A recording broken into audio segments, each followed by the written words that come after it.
Fala pessoal, tudo bem? Hoje eu gostaria de falar um pouco a respeito da questão da natureza humana, uma questão filosófica que aqui no Ocidente, né, enfim, a tradição filosófica ocidental discute e é muito associado a figuras como Thomas Hobbes e Jean-Jacques Rousseau.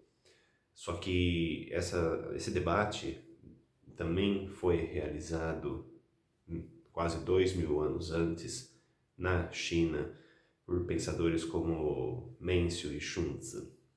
Então aqui no Ocidente, se a gente tem pensadores como os já citados Hobbes e Rousseau, né, o Hobbes falando da natureza má do ser humano, né, do homem como lobo do homem e da satisfação de desejos egoístas, levando a uma situação de guerra de todos contra todos, e o Rousseau com a questão do bom selvagem, do homem como um ser que ao natural ele é bom, mas ele é corrompido pela sociedade. E aí, claro, o Rousseau tem as ideias dele, né, do contrato social, a respeito de como corrigir a sociedade, né, principalmente a questão da desigualdade, da questão da propriedade privada, enfim, de todos os problemas que esse tipo de sociedade fundada em cima da propriedade privada traria, né? Então, o Rousseau se debruça sobre essa questão e, apesar de serem contratualistas, né, o Hobbes e o Rousseau pertencem a movimentos distintos, porque o Hobbes é associado com o Estado absolutista, né? O Hobbes está escrevendo na Inglaterra de meados do século XVII, o seu livro Leviatã, e um momento turbulento da Inglaterra, né? A República de Cromwell, o rei Carlos I tinha sido executado alguns anos antes e, portanto, né, o contexto dele direciona a sua obra para a defesa, né, digamos, né, para emprestar aqui uma expressão da Anne Cheng, né, da nobreza filosófica, né, para o Estado absolutista. O Rousseau, posteriormente, já em outro momento, pertence àquele movimento do iluminismo, né? Então, tentando superar o Estado absolutista. E, portanto, também a visão dele é diferente. Na China, o que nós tivemos, em contraposição a isso, foi também dois pensadores, só que da mesma escola, né? No caso, o confucionismo, debatendo, né? Por debate, entendo, não que eles tenham se encontrado pessoalmente, mas, né, suas ideias vão uma em direção à outra, né? Se chocam, né?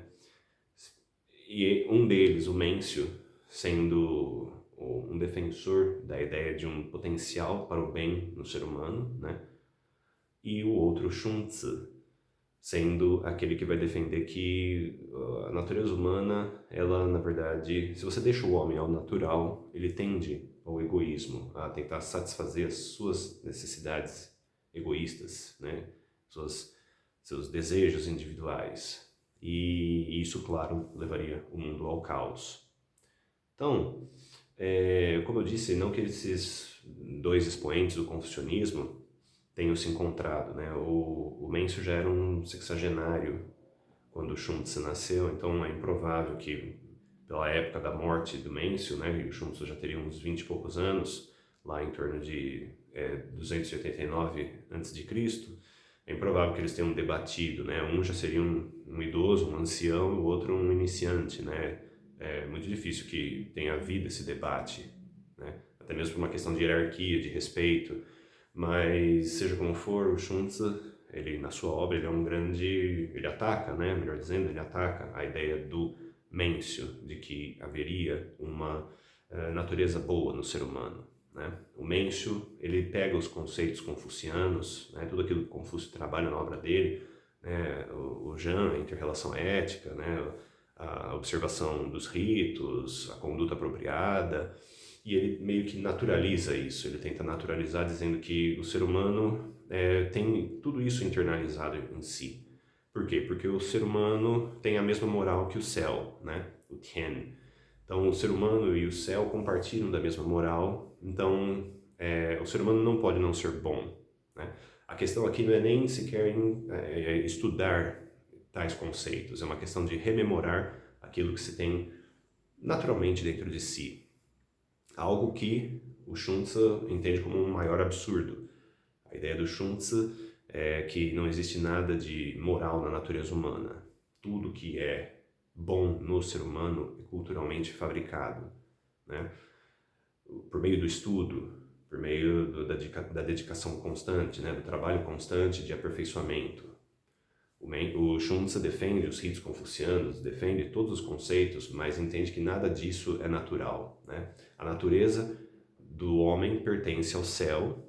De fato, o homem é uma criação do céu, mas esse céu é um céu amoral. Ele nos criou, mas ele não nos ensina nada em termos moral. A questão moral vem até mesmo de um cálculo, em certa medida, utilitarista do ser humano, em perceber que a cooperação, a coexistência com base em ritos é aquilo que faz o ser humano frutificar. Do caso contrário, todo mundo, né, também cairia numa guerra de todos contra todos, né? Individualmente todos pereceriam. Então, nesse esquema do Xunzi, a coexistência é a condição para a existência individual. E não à toa as pessoas, então, escolhem, né, criam ritos, né, os sábios, né, os expoentes mais, digamos, avançados dentre as pessoas, desenvolvem os ritos, desenvolvem a cultura que o Confúcio depois vai defender e vai retransmitir. Então, o ser humano, ao trabalhar com os ritos, ele entende a sua existência como, na verdade, fruto de uma coexistência.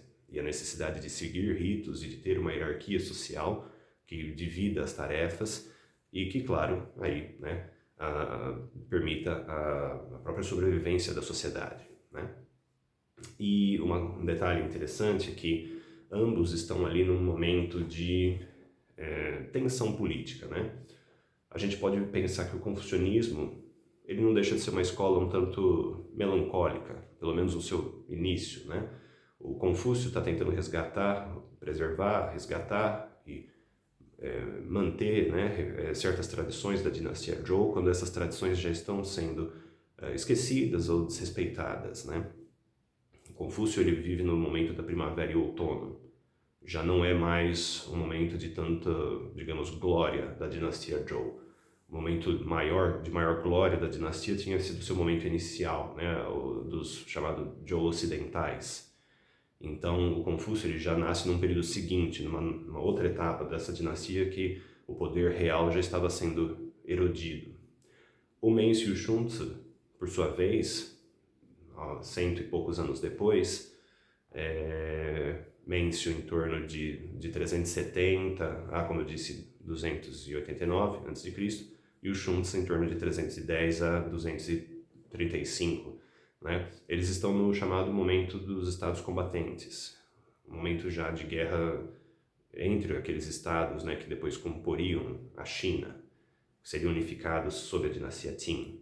Então, o Confúcio estava num momento de erosão, mas Mencius e Xunzi estão num momento de guerra civil plena, né? E o Mencius está apostando ainda numa bondade do ser humano, enquanto o Xunzi, que está ainda, digamos, num momento ainda pior, porque ele está vendo o ruir, né, final, a queda definitiva da dinastia Zhou, e ele não pode fazer concessões, ele não pode ser idealista, né? Ele está vendo a coisa, né, acabar frente aos seus olhos, ele tem que, enfim, ser o mais realista possível e, inclusive, estendendo a mão para os legalistas, né? A escola das leis, que era a escola que mais fazia sucesso na corte do estado de Qin, que iria unificar a China, né, e fundar a dinastia Qin. Então, o contexto, mais uma vez, nos ajuda também a entender essa visão a respeito da natureza humana em um e em outro. E é interessante, né, porque realmente no Ocidente, apesar de a gente poder falar que Hobbes e Rousseau são contratualistas, eles né, são associados a coisas totalmente distintas. Mas na China nós temos dois sujeitos falando de coisas diferentes, em choque, mas pertencendo à mesma escola, né, ao confucionismo. Ainda que em determinados momentos da história, às vezes Mencius, às vezes Xunzi tenham tido maior eco, né, entre os outros filósofos confucianos.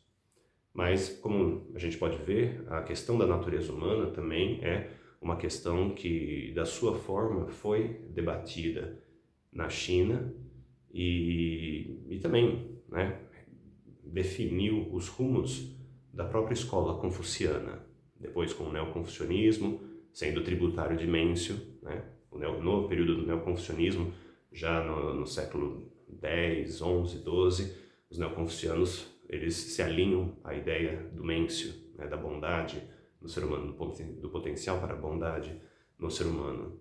Então, um debate interessante e que eu resolvi trazer aqui para vocês. Até mais, pessoal. A gente se vê na próxima.